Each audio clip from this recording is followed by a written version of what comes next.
Un cordial saludo a todos los oyentes de Radio María. Un día más, con la gracia del Señor, proseguimos el comentario del Catecismo de nuestra Madre la Iglesia. Estamos en la explicación de la que es la sexta petición del Padre Nuestro: no nos dejes caer en la tentación. Habíamos explicado ya el primero de los puntos del Catecismo que explica esta petición, el 2846. Pasamos al siguiente, 2847. El Espíritu Santo nos hace discernir entre la prueba necesaria para el discernimiento del hombre interior, en orden a la virtud probada, y la tentación que conduce al pecado y a la muerte. También debemos distinguir entre ser tentado y consentir en la tentación. Por último, el discernimiento desenmascara la mentira de la tentación. Aparentemente su objeto es bueno, seductor a la vida, deseable, a la vista, deseable, mientras que en realidad su fruto es la muerte. Y luego viene una cita de Orígenes que la comentaremos. Bueno, se habla, por lo tanto, en este punto, de la necesidad, de la importancia de discernir, ¿eh? Discernir entre lo que es la prueba, la tentación, digamos, bajo el aspecto positivo, que es la prueba para que interiormente nos fortalezcamos y crezcamos, y la tentación en el sentido negativo, que nos conduce al pecado y a la muerte. Uno puede ver pasajes en la Escritura en los que ve cómo dice Dios nos pone a prueba, ¿no? Pero por otra parte también ve que hay pasajes en los que la palabra tentación no puede atribuirse a Dios, sino que dice explícitamente que las tentaciones no vienen de Dios, sino del enemigo, de Satanás, ¿eh? Y que quieren quitarnos la vida de la gracia. Luego hay que discernir una cosa de la otra. Hay que discernir. Y la verdad es que puede haber momentos en los que nos cuesta entenderlo. Por ejemplo, cuenta San Pablo, cuenta San Pablo en la segunda carta de los Corintios, en el capítulo 12, pues que él tenía una gracia especial de tener una experiencia de Dios especialmente fuerte, ¿no? Tenía como unas revelaciones interiores, unas visiones de la gloria de Dios. Y dice él: y por eso, para que no me engría con la sublimidad de esas revelaciones, fue dado un aguijón a mi carne, un ángel de Satanás que me abofetea para que no me engría. Por este motivo, 3 veces rogué al Señor que se alejase de mí, pero él me dijo: mi gracia te basta, que mi fuerza se muestra perfecta en la flaqueza. Por tanto, con sumo gusto seguiré gloriándome de mis flaquezas, para que habite en mí la fuerza de Cristo. Por eso me complazco en mis flaquezas, en las injurias, en las necesidades, en las penurias y las angustias, porque cuando soy débil, entonces soy fuerte. Es decir, que San Pablo, él ha ido comprendiendo que el Señor también se ha servido de determinadas pruebas, pues para que él no se engría, ¿eh?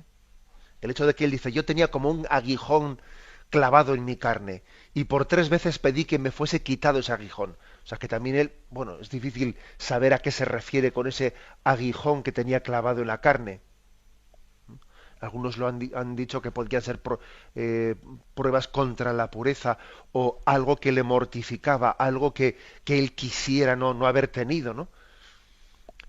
Y él comprende que Dios en su providencia se sirvió de ese aguijón clavado en la carne para que él no se engriese, en que él no se ensoberbeciese, bueno, pues de ser un apóstol de Cristo, de tener esas experiencias de Dios y esas revelaciones tan profundas. Es como si el Señor le dijese: mira, para que veas que tú no eres nada por ti mismo, para que veas que esas revelaciones y esos dones místicos son un puro regalo gratuito de mi amor, al mismo tiempo que te doy esos dones místicos, también voy a permitir que quede esa espina clavada en tu carne, y y experimentes la contradicción de tener por una parte, ¿no?, esas experiencias tan fuertes, tan místicas, pero por otra parte esa debilidad de tu carne, que no eres capaz de vencer por ti mismo. Y tú me estás pidiendo que te quite esa espina que te mortifica y que te ves tan pequeña, tan poca cosa, pero yo en mi plan de salvación para ti te digo, mi gracia te basta. No te voy a quitar esa espina. Sigue luchando contra ella, pero no te la voy a quitar. Bueno, esta es la lectura concreta, ¿no?, de ese pasaje de San Pablo. Entonces, claro, la pregunta es, ¿y cómo discernir, ¿no? ¿Cómo discernir cuando algo forma parte de ese plan de Dios? Dios permite que seamos probados, seamos tentados en unas cosas para que nuestra virtud sea fortalecida. ¿Cómo ver cuando por el contrario estamos siendo directamente tentados al pecado y a la muerte? ¿Cómo discernir? Bueno, aquí se dice, es el Espíritu Santo el que nos permite hacerlo. ¿Eh? Es el Espíritu Santo el que tiene que ejercer como de maestro de nuestra vida espiritual. Acordaros que cuando explicamos los dones del Espíritu Santo, los 7 dones del Espíritu Santo, dijimos que había uno de ellos que era el don de consejo. No únicamente consejo para los demás, sino consejo para uno mismo, el don de discernimiento. Porque es obvio que hay una gran distancia entre el pensamiento de los hombres y el pensamiento de Dios. Acordaros de esa reprensión que le hace Jesús a Pedro, ¿no? Tú piensas como los hombres, pero no piensas como Dios. Y por lo tanto necesitamos del Espíritu Santo para discernir. Envía tu luz y tu verdad, que ellas me guíen. Tuya es el consejo y la prudencia. Lámpara es tu palabra para mis pasos, luz en mi sendero. Es muy importante, ¿no? Por lo tanto, esta luz del Espíritu Santo para permitirnos discernir según la luz de Dios y pensar según Dios, purificándonos de esta manera. ¿Qué es lo contrario a este don de discernimiento? Bueno, pues ser engañado, ser engañado fácilmente y que el enemigo tenga la capacidad de hacernos entender como bueno lo que en el fondo es una tentación que nos quiere quitar la intimidad con Cristo, etcétera, etcétera, ¿no? Lo contrario del discernimiento es pues no distinguir el bien del mal y ser fácilmente engañados. Por lo tanto, pidamos luz al Espíritu Santo. Cuando estamos hablando de no nos dejes caer en la tentación, que no te engañen, que no te timen, es pedir luz al Espíritu Santo para ver de qué se trata en cada momento, ver de qué se trata. Bien, fijaros que el catecismo que estamos comentando, este punto del catecismo, nos ofrece distintos pasajes evangélicos. Por una parte, hay pruebas que son ocasión de que el hombre interior crezca. ¿Y cuáles se nos ponen como referencia? Se nos ofrece Lucas 8, versículo del 13 al 15. Aquí se está hablando de la parábola del sembrador, y en el contexto de la parábola del sembrador, bueno, pues ve cómo alguna semilla cae en terreno pedregoso, que es recibido con alegría, pero como no tiene raíz, porque hay piedra abajo enseguida, pues enseguida, pero a la hora de la prueba desisten. Fijaros que dice a la hora de la prueba, o sea que hay hora de la prueba. Desisten. La parábola de esa semilla habla de la hora de la prueba. Y por lo tanto en la hora de la prueba es importante haber luchado contra nuestra flaqueza, buscando la perseverancia, ¿no? O también esa otra semilla que cae entre abrojos, entre zarzas. Es importante que cuando llegue la hora de la prueba, nosotros hayamos sido capaces de cortar de raíz esas zarzas, ¿no? esos abrojos, para que los placeres de la vida, las riquezas, no nos ahoguen, ¿eh? Y por lo tanto demos fruto con perseverancia. Este texto, yo subrayaría de él el texto de esa parábola de la semilla, pues que en nuestra vida viene el momento de la prueba. Y claro, cuando todo va bien, pues parece que la semilla crece fácil, pero luego llega el momento de la prueba, el sol calienta y como no tengas raíces profundas te secas. Y llega el momento de la prueba y los abrojos han crecido y como tú no seas fuerte, pues es que te consumen, ¿eh? Y te ahogan. Bueno, otro texto. Hechos de los Apóstoles, capítulo 14, versículo 22. Dice, leo un par de versículos antes, vinieron entonces de Antioquía e Iconio algunos judíos, y habiendo persuadido a la gente, lapidaron a Pablo y le arrastraron fuera de la ciudad, dándole por muerto.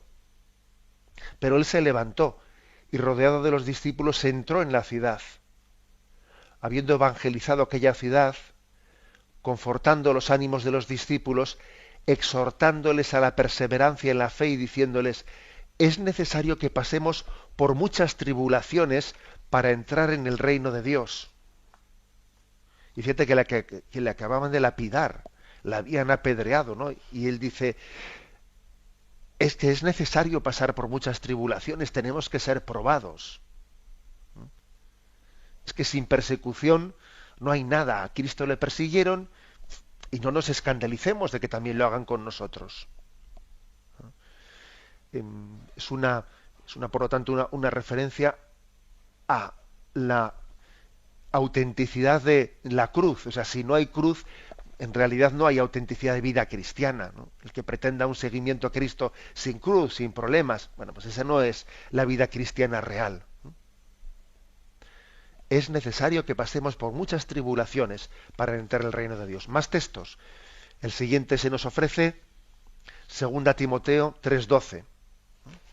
Dice, tú en cambio me has seguido asiduamente mis enseñanzas, conductas, planes, fe, paciencia, caridad, constancia, en mis persecuciones y sufrimientos, como los que soporté en Antioquía, en Iconio, en Listra. ¿Qué persecuciones hube de sufrir? Y de todas me libró el Señor. Y todos los que quieran vivir piadosamente en Cristo Jesús sufrirán persecuciones. Bueno, otra afirmación, por lo tanto, en la que Pablo nos previene de que seremos probados, ¿eh? Seremos probados en la vida del seguimiento del Señor. Y luego dice el catecismo, y este tipo de pruebas son en orden a una virtud probada. Romanos 5:3-5, que dice, más aún, nos gloriamos hasta en las tribulaciones, sabiendo que la tribulación engendra la paciencia. La paciencia, virtud probada. La virtud probada, esperanza. La esperanza no falla, porque el amor de Dios ha sido derramado en nuestros corazones con el Espíritu Santo que nos ha sido dado. O sea que la virtud probada, la virtud se va construyendo en medio de las dificultades. Por ejemplo, ¿no? Cuando uno rema siempre a favor de corriente, no crece en su capacidad en la fuerza de sus brazos. Sin embargo, cuando uno rema en contra de corriente, y tiene que hacer un esfuerzo superior, vas a ver tú como si, y lógicamente en el gimnasio también, pues a los aparatos se les pone mayor dificultad, mayor dureza para que uno tenga que ejercitarse y de esa manera desarrollar más fuerza. Bueno, pues lo mismo en la vida espiritual. También en la vida espiritual, si no hubiese pruebas que de alguna manera nos pidiesen, requiriesen de nosotros un ejercicio superior de la virtud, pues no creceríamos. Crecemos en las pruebas. Y al afrontar las pruebas, pues ocurre que uno mismo se queda sorprendido de cómo ha sido capaz de desarrollar ciertas virtudes que antes no suponía. Y esto ha ocurrido muchas veces. Por ejemplo, yo he oído a muchos oyentes, ¿no? Que a veces en los testimonios o en las preguntas que hacéis, con frecuencia se escucha decir que me he sentido sorprendido de dónde he sacado fuerzas, ¿no? Pues en determinada situación, una prueba que he tenido en mi vida, y me he visto sacando, haciendo virtud de la necesidad, haciendo de la necesidad virtud, y sacando fuerzas de donde me parecía que no las tenía. ¿Eh? Porque la virtud se acrisola al fuego, igual que pues el hierro se acrisola al fuego, o el oro se acrisola al fuego y se le quita las impurezas para que sea un oro más puro, un hierro más puro. Lo mismo pasa con la vida espiritual. En las pruebas uno se fortalece. Bien, tenemos un momento de reflexión y continuamos enseguida. Escuchan el programa Catecismo de la Iglesia Católica con Monseñor José Ignacio Munilla. Continuamos en este punto 2847, en el que estamos diciendo que el Espíritu Santo nos ayuda a discernir, y nos ayuda a discernir cuando unas pruebas son ocasión de crecimiento de la virtud, pero también, ojo, cuando unas pruebas son tentación que nos conduce al pecado y a la muerte. Y esa es la luz del Espíritu Santo que nos inspira, nos da emociones, la que tenemos que distinguir. Por ejemplo, imaginaros que alguien imprudentemente, pues, dijese, no, es que pues, él tiene problemas con el alcohol, y dijese, es que el Señor quiere que yo crezca en la virtud, y por lo tanto voy a ir al bar y voy a estar allí en medio de todos los que están bebiendo, y así mi virtud se va creciendo en medio de la prueba. Oye, y claro, iba allí y rápidamente coge y acaba cayendo, ¿no? Acaba cayendo la tentación. No ha discernido bien, obviamente, ha sido engañado.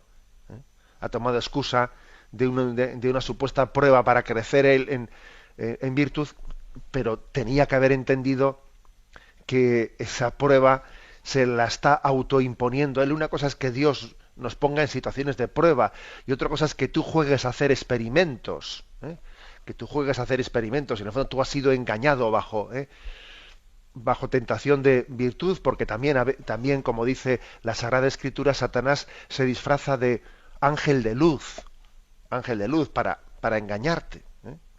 Acordaros de ese pasaje que dice 2 Corintios 11, porque esos tales son unos falsos apóstoles, unos trabajadores engañosos, y nada tiene de extraño que el mismo Satanás se disfrace de ángel de luz. O sea, Satanás tiene esa capacidad de engañarnos, de darnos gato por liebre, como se dice. Bueno, pues se me ha ocurrido ese ejemplo, ¿no? El ejemplo de alguien que bajo excusa de que me voy a fortalecer en medio de la prueba, se pone una tentación que no debería de haberse puesto, y claro, acaba cayendo. Luego esa es la importancia, la importancia de discernir bien y no dejarse engañar. Yo pondría como criterio este que he utilizado ahora mismo, como un primer criterio. Para empezar, las pruebas en la vida vienen, no me las busco yo gratuitamente. No se puede jugar con las pruebas, con las tentaciones. El no ponerse en la tentación siempre ha sido un consejo básico de la vida espiritual en la tradición católica. Cuando las pruebas vengan, Dios nos dará gracia para afrontarlas, pero cuando uno las busca gratuitamente, pues no tiene gracia para afrontar las pruebas, ¿no? Porque se ha puesto donde no debía ponerse. Fijaros que dice Santiago 1, versículos 14 al 15, que aquí nos lo ofrece el Catecismo, dice: ninguno cuando sea probado diga, es Dios quien me prueba, porque Dios no es probado por el mal ni prueba a nadie, sino que cada uno es probado por su propia concupiscencia, que le arrastra y le seduce. Desde la concupiscencia, cuando ha concebido, da luz el pecado, y el pecado, una vez consumado, engendra la muerte. Bueno, aquí se está hablando del ser probado, porque es verdad que hay otros pasajes que dicen que somos probados por Dios, pero aquí dice que Dios no nos pone a prueba, no nos tienta en el sentido negativo de la palabra, en el sentido de conducirnos al pecado. No pongas como excusa de que Dios te está probando porque tú te estás poniendo a la tentación del pecado. Como veis, es también es un discernir lo que es evidente pero que uno puede ofuscarse, ¿no? Puede ofuscarse en razonamientos obtusos y al final, como siempre ocurre, cuando caemos en la tentación, solemos caer en ella bajo apariencia de bien, bajo apariencia de justificación, ¿eh? Bueno, pues continúa diciendo este punto del catecismo. También debemos distinguir entre ser tentado y consentir en la tentación. Ser tentado y consentir en la tentación. Por ejemplo, recuerdo que algo dijimos de esto cuando explicamos el 8º mandamiento. No consentirás pensamientos ni deseos impuros. No dice no tendrás pensamientos ni deseos impuros. Dice no consentirás. Es decir, que distingue entre que hay algo que forma parte de nuestra responsabilidad, que es el consentir, y hay otras cosas que que no forman parte de nuestro querer. El hecho de que se nos pasen pensamientos por la mente, etcétera, que es algo no controlable por nuestra voluntad. Luego dice, no consentirás, ¿no? No es lo mismo ser tentado que consentir en la tentación. Ser tentado. Cristo fue tentado y nos enseñó a no consentir en la tentación.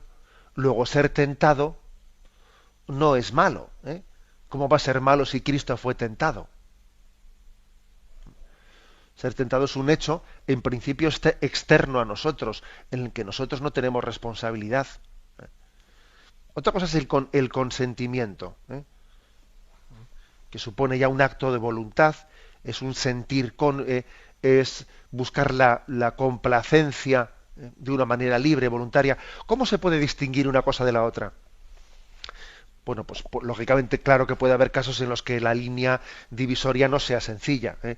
Y ahí suele haber veces que hay personas que suelen ser de un tipo escrupuloso, que suelen sufrir mucho pues por el hecho que dicen, no sé si he consentido, si no he consentido, me parece que se me ha pasado un pensamiento que creo que me lo he consentido, me he detenido en él. Hay personas escrupulosas que suelen sufrir mucho en esto. Pero un elemento de discernimiento suele ser el siguiente, ¿eh?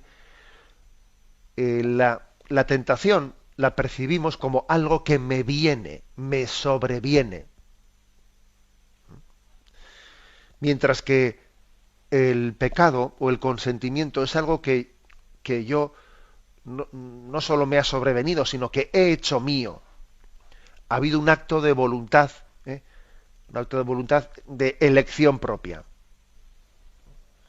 Por ejemplo, a veces algunas personas suelen decir, es que me vienen unos pensamientos, me vienen unas palabrotas a la cabeza, a veces me vienen blasfemias a la cabeza. Bueno, tú lo has dicho, me vienen, ¿eh? Pero el hecho de que te vengan no quiere decir que sea un acto tuyo voluntario. No pienses que en ello tú tienes culpabilidad, ¿eh? Sin embargo, el consentimiento supone un cierto grado de reflexión y supone un decir, lo voy a hacer mío. Voy a hacer mío, voy a insultarle a este, Bueno, por eso dice que hay que distinguir entre el ser tentado y el consentir en la tentación. Continúa este punto del catecismo y dice, por último, el discernimiento desenmascara la mentira de la tentación. Aparentemente su objeto es bueno, seductor a la vista, deseable, mientras que en realidad su fruto es la muerte.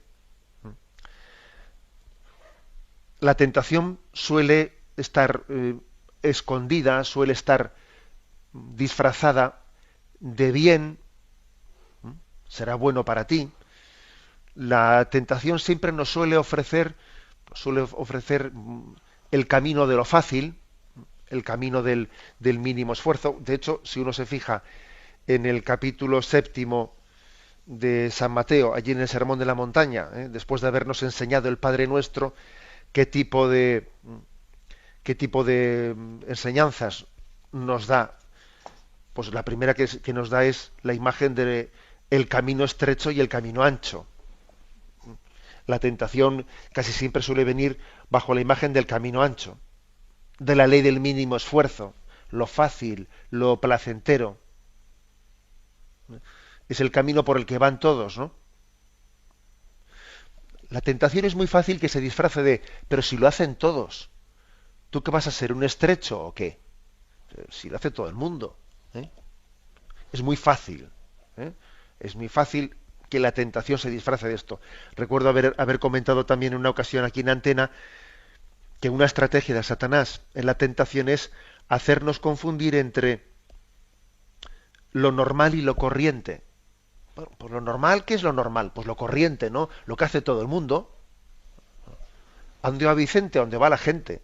Y esa es una tentación muy clara. Lo normal no es necesariamente lo corriente. Es más, hoy en día lo normal no suele ser corriente. Lo normal, oye, pues es que, pues sea por ejemplo que un joven sea un joven cristiano, sea un joven de oración, un joven que se confiese con frecuencia, eso es lo normal, pero no es lo frecuente. ¿Eh? Entonces la tentación de Satanás suele ser a decir, pero si lo hace todo el mundo, tú no vas a ser un bicho raro, ¿no? No vas a ser un bicho raro. O sea, la puerta ancha en vez de la puerta estrecha.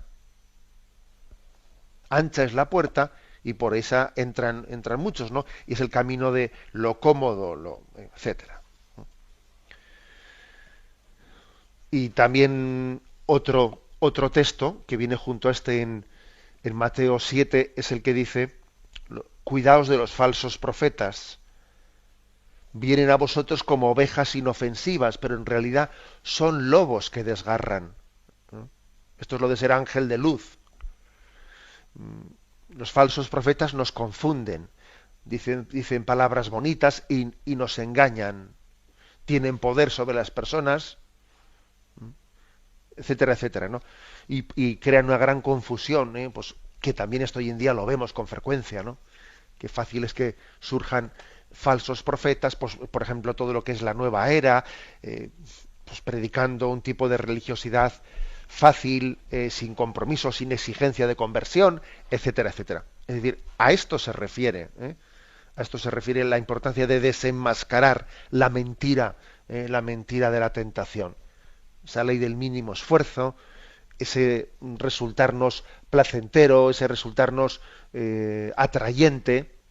También dice el libro del Génesis que la fruta del árbol prohibido les resultaba atrayente.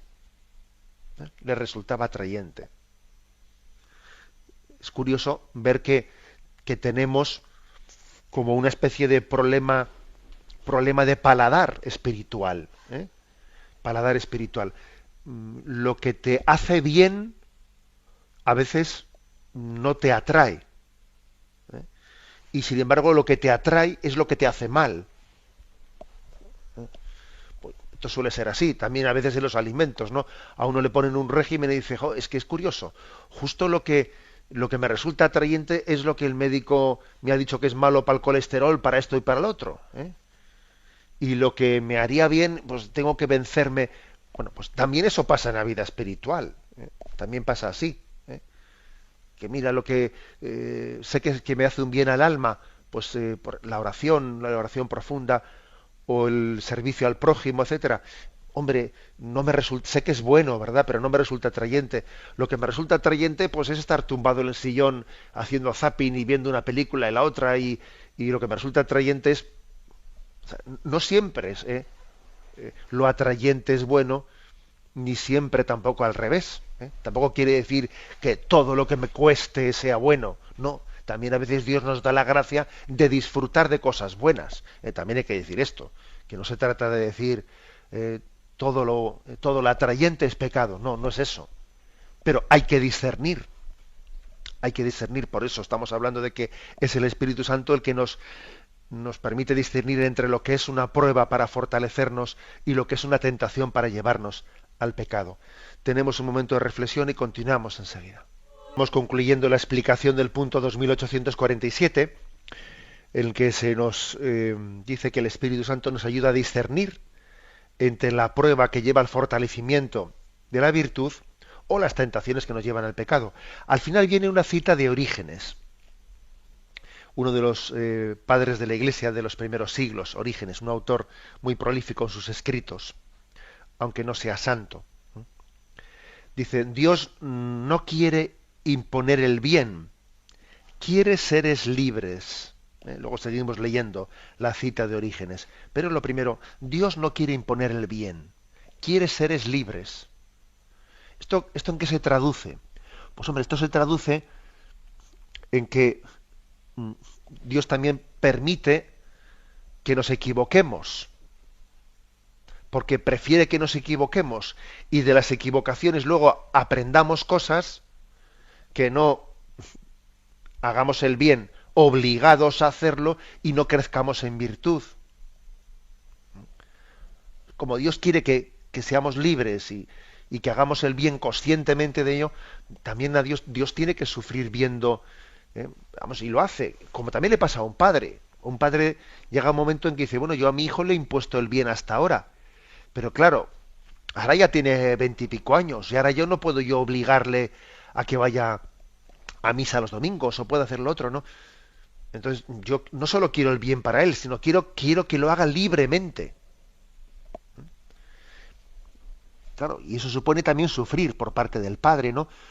Supone sufrir, supone esperar a ver cuándo este hijo, bueno, pues va interiorizando las cosas y a ver cuándo, pero claro, tiene que hacerlo él personalmente. No vale que yo le agarre del cuello algo, algo así le tiene que ocurrir a Dios, solo que él en su infinita providencia,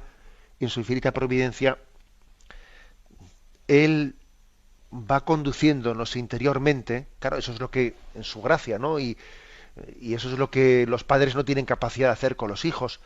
Pero Dios sí que tiene una capacidad de guiar las almas para que interioricen el bien.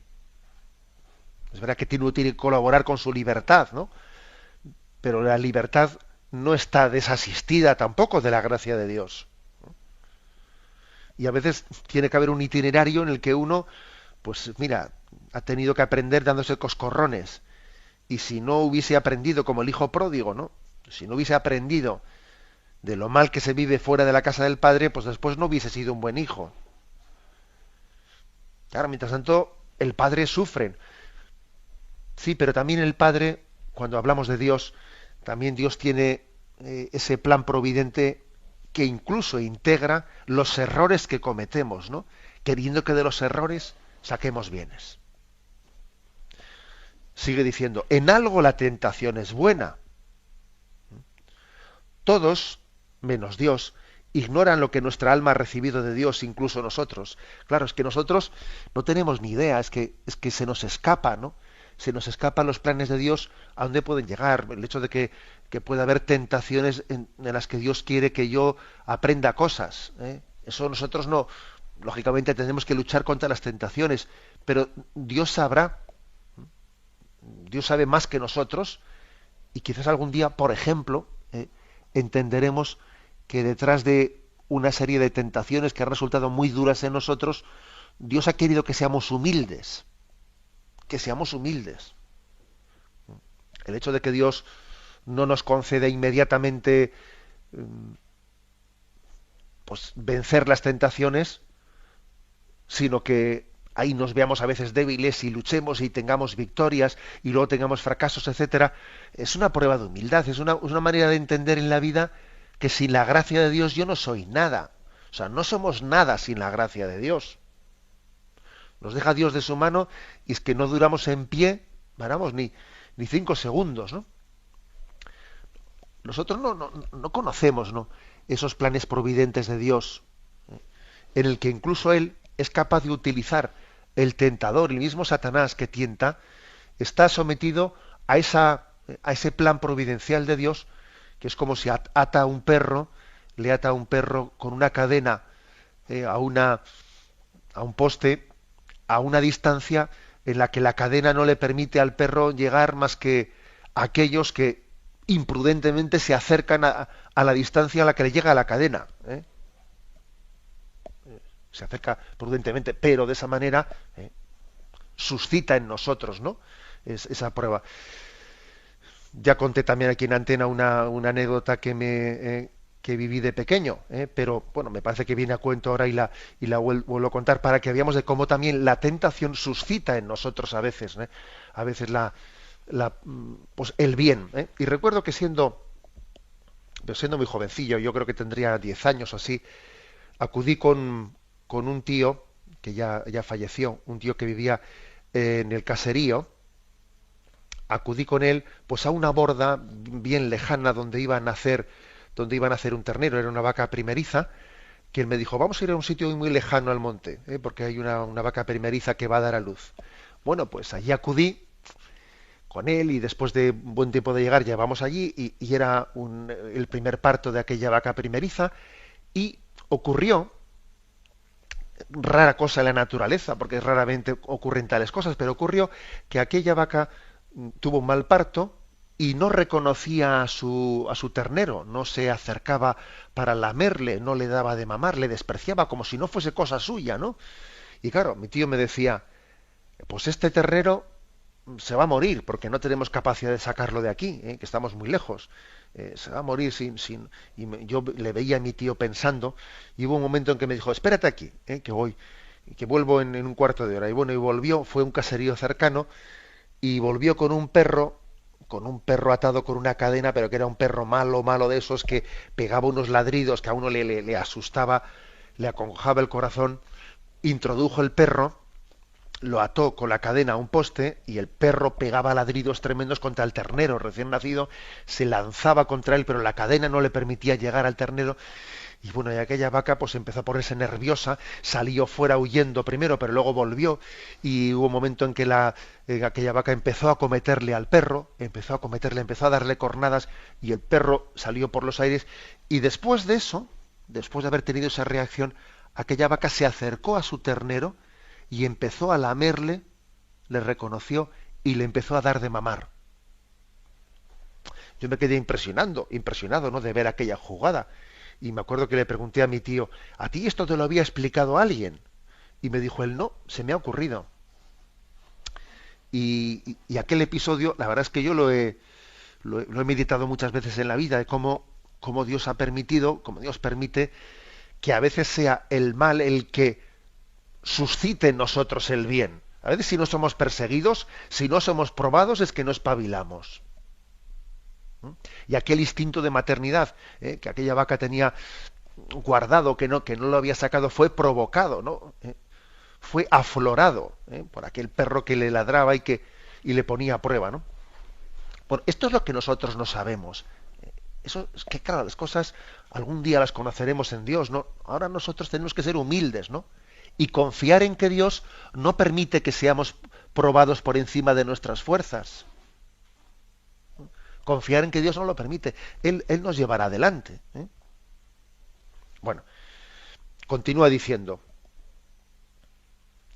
pero la tentación lo manifiesta para enseñarnos a conocernos, y así descubrimos nuestra miseria y obligarnos a dar gracias por los bienes que la tentación nos ha manifestado. Es decir, nosotros ignoramos los planes de Dios, pero a veces las tentaciones los ponen de manifiesto.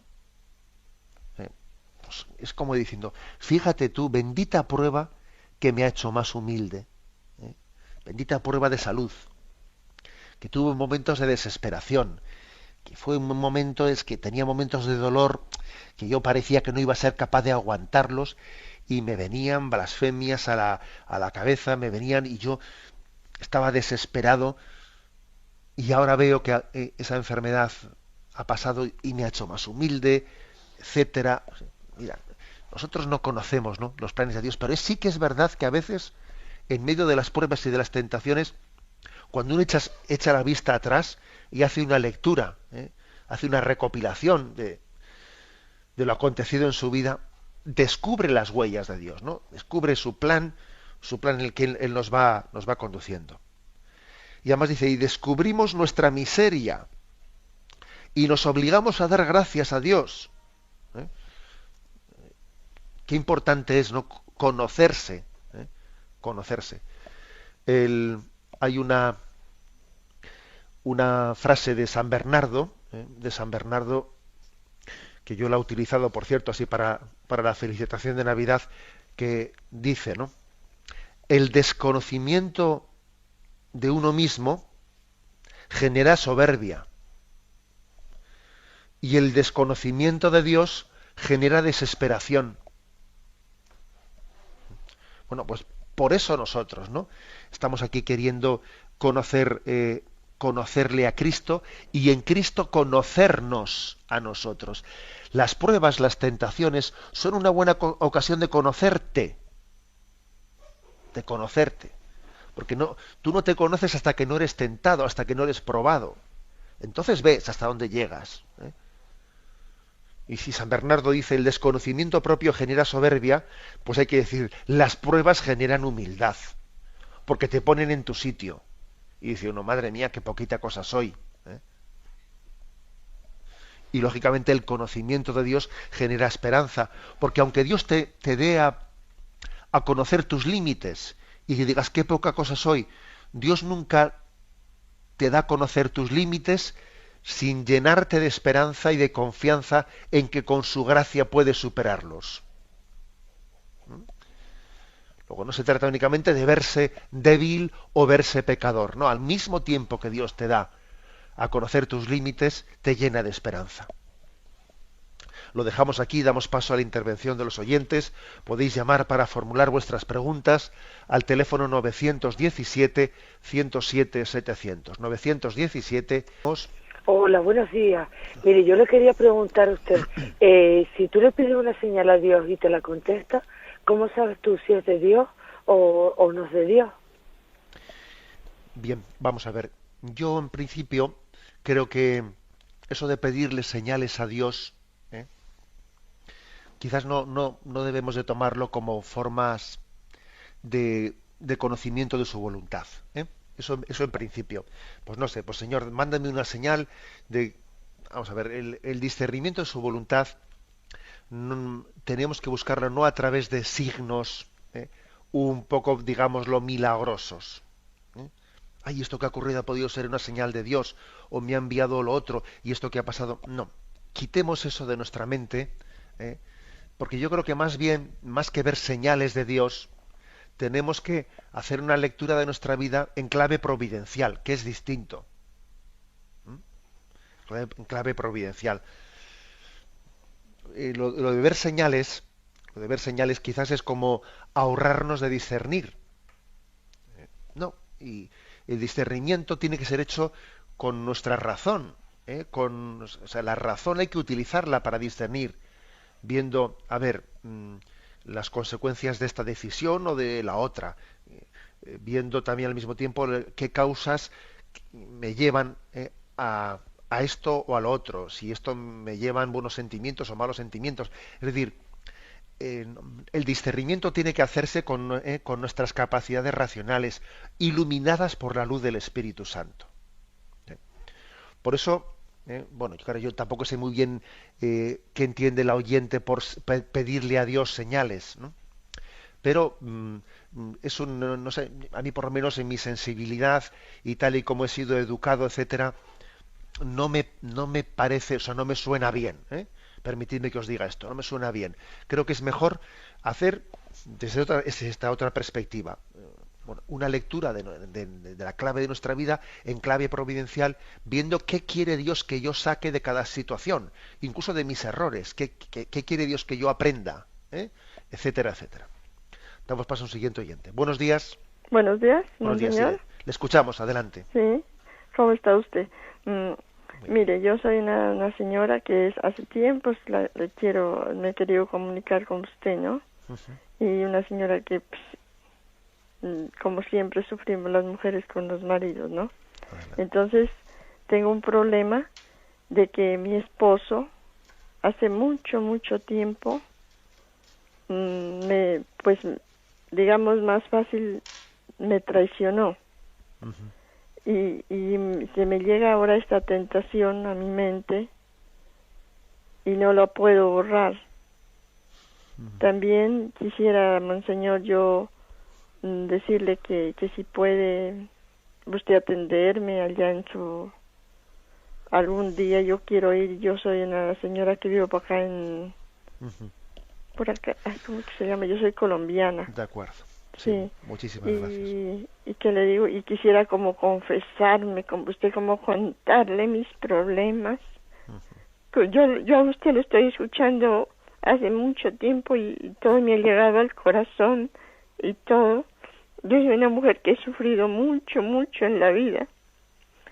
Y no sé, monseñor, si usted me podrá atender algún día, si yo puedo viajar hasta allá. De acuerdo. Pues mire, vamos a ver, con respecto igual a esto último, yo sé que la radio crea vínculos muy grandes de familiaridad y de cercanía, y eso yo lo experimento continuamente en la vida, y le doy gracias a Dios por ello, y por supuesto que si usted un día viene por aquí será bienvenida y con mucho gusto yo intentaré ayudarla, pero también yo creo que la forma ordinaria que tenemos que tener para buscar la ayuda espiritual no es esa. La forma ordinaria que tenemos que tener es buscar en nuestro entorno, en nuestra parroquia o en los santuarios o parroquias vecinas, etcétera, buscar una ayuda espiritual. Porque obviamente sería imposible, o sea, Radio María tiene que hacer un servicio que en el fondo luego nos remita a nuestra parroquia, que nos remita a nuestro movimiento, nuestra asociación. Es decir, Radio María no suple eso, sino todo lo contrario. Lo que hace es ayudar a que busquemos los medios de gracia que tenemos a nuestro alrededor, allí donde vivimos. Bueno, dicho eso, con respecto a lo primero que ha dicho, es normal que cuando alguien ha sido traicionado en el matrimonio con algo tan íntimo como es la fidelidad matrimonial, bueno, pues su sensibilidad, ¿no?, haya quedado herida, y entonces le venga a su memoria, le venga a su mente: mi marido fue infiel, y entonces me viene a la mente una y otra vez eso, ¿no? Y tiene que haber pues un proceso de sanación de esa herida. Bueno, yo le diría lo siguiente: primero, no es lo mismo perdonar, como hemos comentado en este programa ya, no es lo mismo perdonar que en la sensibilidad quede sanada, porque uno puede perdonar, pero su sensibilidad continúa herida y bueno, eso en primer lugar. Ahora, también es importante que nuestro perdón sea generoso. Si pasó tal episodio hace 10 años o lo que sea, ¿no? Dice, bueno, yo le perdoné, pero es que estoy continuamente con ese pensamiento. Es importante que el perdón sea generoso. Es decir, que uno diga, bueno, yo perdono y me voy a entregar, al momento presente, ¿no? Los recuerdos del pasado se vuelven una tentación cuando nos impiden entregarnos con fuerza y con decisión al momento presente. Ese es un momento en el que los recuerdos del pasado tenemos que calificarlos casi de tentación. O sea, me impiden entregarme al momento presente.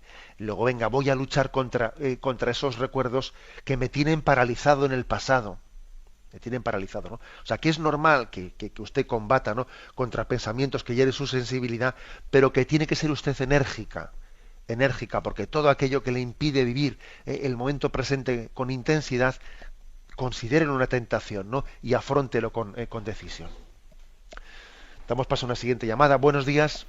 Hola, buenos días, monseñor. Mire, le llamo de Pamplona, me llamo José María, y la pregunta es la siguiente, es muy sencilla. Y yo tengo ya 49 años y vivo con mis padres, y yo siempre he tenido la tentación, o no sé si es tentación buena o mala, de querer hacer un poco mi vida e independizarme, ¿no? Pero siempre lo he visto como, vaya, o sea, parece que me voy a ir, porque claro, me recuerdo lo del el hijo pródigo, y digo, anda, pues igual hago mal, ¿no? Es mejor que siga aquí en casa, y no sé, siempre lo he visto como una tentación, como que qué bien sería, y a la vez como, vaya, qué jeta, ¿no? O sea, es una sensación como extraña, ¿no? Entonces quería ver un poco su opinión, ¿no? Yo con ellos estoy encantado, les ayudo, son mayores, y ellos también me ayudan a mí, porque también me hacen compañía, ¿no? No tengo novia, ni estoy casado. Entonces, ¿cuál es su opinión? Cualquier cosa que usted diga, pues me va a servir. Muchas gracias. De acuerdo. Bueno, pues lógicamente ese caso concreto tiene que ser discernido en situaciones diferentes de la vida, ¿no?